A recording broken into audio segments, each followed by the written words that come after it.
It's summertime. The birds are singing, the sun is out, the steaks are cooking on the grill, you've got some tunes and some beers, and this being election season, your crazy uncle has to come up to you and say, so, you're voting for Trump this election? He's going to build that wall, it's going to keep out these Mexican Muslim terrorist immigrant rapists and make America great again. Or your cousin from her liberal arts college on vacation for the summer says, I'm not voting for Hillary no matter what, even if they subject me to enhanced interrogation. I'm going to write in Bernie because that's going to send a message.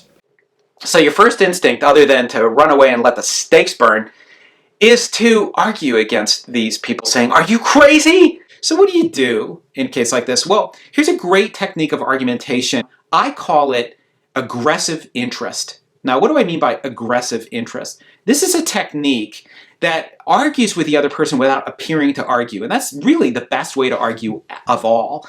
Don't appear to argue. Look like you're actually agreeing with the person. And you do that in this instance by being aggressively interested, super interested. So I got 3 tools that you can use to convey this aggressive interest. The first one, I got straight from Socrates himself, this Greek philosopher. He would go around talking to people, and he would look really interested in what they said. He'd smile and nod his head, and then he would ask for definitions. So that's tool number 1.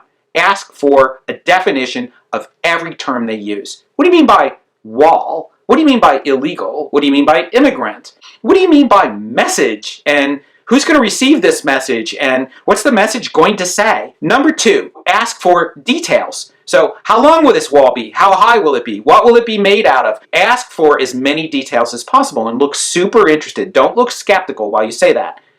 Tool number 3, though, is a little bit of skepticism, and that means asking for sources. Where did you get this information? So 5 million Mexican rapist Muslims are crossing the border every day?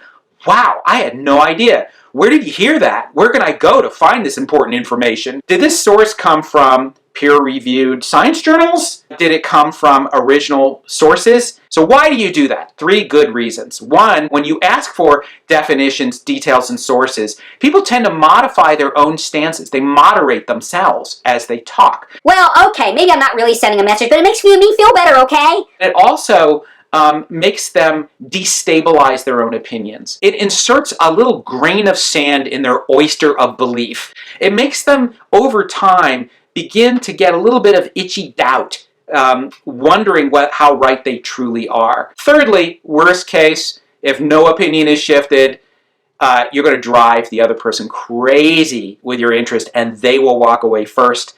And in a way, you win. No, this isn't an argument. Yes, it is. No, it isn't. It's just contradiction. No, it isn't. Yes, it is. It is not.